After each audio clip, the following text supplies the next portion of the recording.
trabalhadores do Brasil, tenho a honra de passar as mãos às reformas de base. Declaro promulgada a conquista do voto. O furacão político e econômico do governo Collor é um verdadeiro teste para a democracia brasileira, que se mostra vigorosa. O vice Itamar Franco conclui o mandato dentro das regras constitucionais. Os fantasmas do retrocesso político estão sepultados. A conquista do voto livre, universal e democrático é pra valer. Em 1995, o Congresso Nacional aprova a lei que vai definir e controlar o funcionamento dos partidos políticos.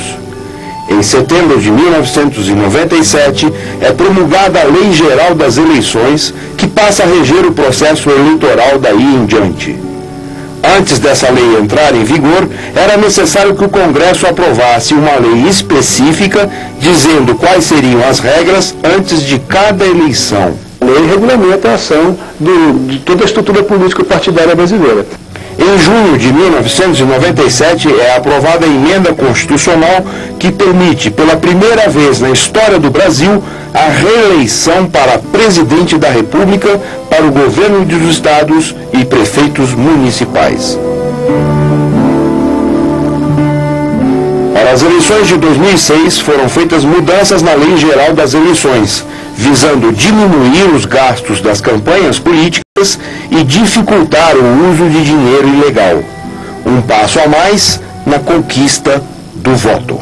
Uma história que começamos a escrever há 500 anos e que revivemos nesta série. Aqui mostramos as lutas do povo brasileiro pelo direito ao voto e à participação política. Viajamos até o Brasil Colônia, onde votar era privilégio dos poucos nobres ligados à corte portuguesa. Passamos pelo Brasil Imperial e vimos que naquele tempo votavam apenas os homens ricos e brancos. E mesmo assim, a fraude eleitoral era comum. Percorremos a história republicana marcada no seu início pelas mazelas da política dos coronéis e, de novo, pelas fraudes eleitorais. Foi aí que nasceu o voto de cabresto. Veio a década de 30, a Revolução e as primeiras leis para moralizar o processo eleitoral e ampliar o direito ao voto. Surge a Justiça Eleitoral. Em 1932, pela primeira vez o voto será secreto e finalmente a mulher também passará a votar. A briga hoje sob o rótulo de feminista é camponesas, trabalhadoras rurais, quebradoras de coco, artesãs, enfim, aquilo que diz respeito a essa comunidade, ela tem múltiplos interesses. As lésbicas, as feministas que defendem políticas públicas, aquelas que querem intervenções mais diretas no mundo privado, enfim, aquelas que pleiteiam intervenções também em políticas raciais. O que é interessante hoje do feminismo é que a participação política feminina, ela é plural, como é plural a sociedade brasileira.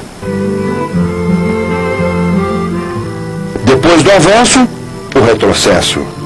Vem a ditadura Vargas, o Estado Novo. E os direitos políticos ficam suspensos por 8 anos. Passamos pelo governo JK, por Jânio Quadros e sua renúncia, vimos um país mobilizado em busca da justiça social. Chegamos a João Goulart e ao golpe de 64.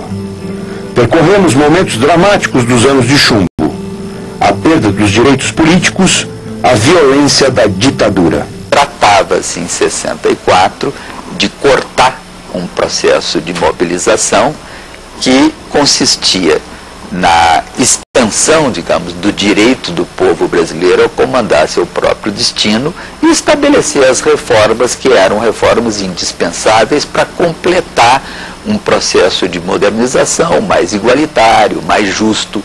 E aí a reforma agrária, a questão da reforma agrária foi decisiva, porque era o vetor fundamental da matriz colonial. Da luta pela redemocratização, fomos dar na campanha das diretas já, até chegar à reconquista das liberdades e ao direito de escolher.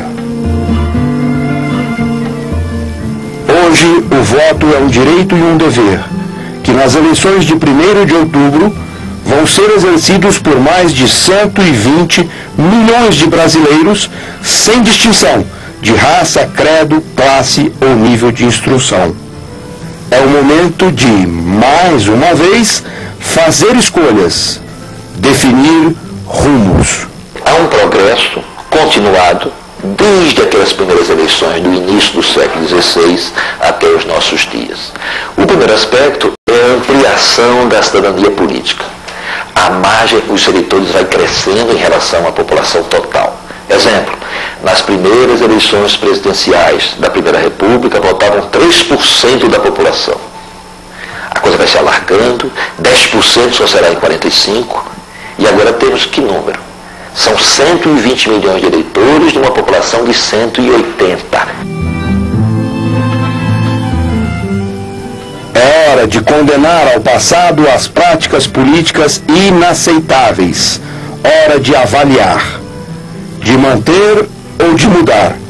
A escolha é sua. É você, eleitor, que vai escrever as próximas páginas da nossa história.